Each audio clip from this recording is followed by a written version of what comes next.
সেখান থেকে আপনারা জানেন যে শুরু করেছিলাম।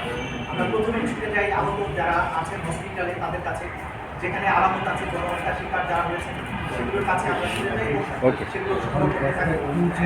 পরবর্তী সময়ে গুণের ব্যাপারে যে তদন্ত হয় সেগুলোর ব্যাপারে আমরা কাজ করি এবং এই কাজ করার মাধ্যমে আপনারা জানেন যে একটা খুব সময় চ্যালেঞ্জ ছিল, সেগুলোর মধ্যে দিয়ে আমরা বিচারগুলো চেষ্টা করেছি।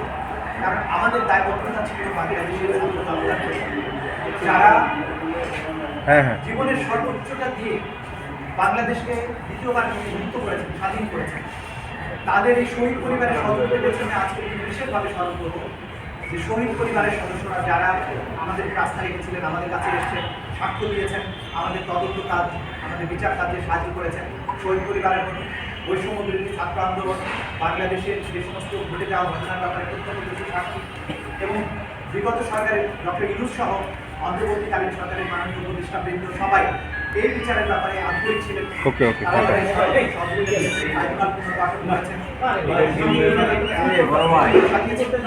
সেই চ্যালেঞ্জের মধ্যে আজকে যে পর্যায়ে এসেছে গতিশীল পর্যায়ে আছে।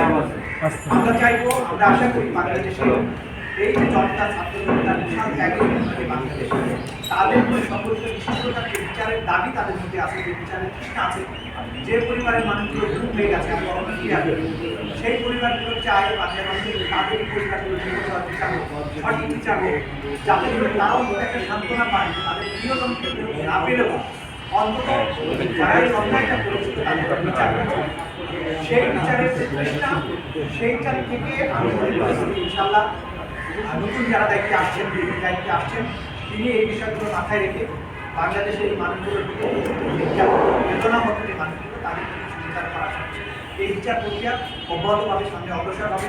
আর আমি তো সরকার কারণ এটা স্বাভাবিক প্রক্রিয়া। রাজনৈতিক সরকার যখন নতুন সরকার দায়িত্ব নেন, নির্বাচিত সরকার স্বাভাবিকভাবেই তাদের রাষ্ট্রের বিভিন্ন জায়গায় তারা তাদের পছন্দনীয় লোকজনকে বসাবেন, এটা হচ্ছে স্বাভাবিক।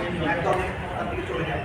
আমি এখানে নিয়োজিত হয়েছিলাম, এখন নতুন সরকার এসেছে, তারা তাদের পছন্দের লোককে তাদের কাজের সুবিধা, তাদের নিজস্ব পরিকল্পনা আছে, তারা নিশ্চয়ই সেই অর্থে আমার পক্ষ থেকে তাদের জন্য শুভকামনা থাকবে, সহযোগিতা থাকবে, পরামর্শ দরকার হলে আমি দেবো।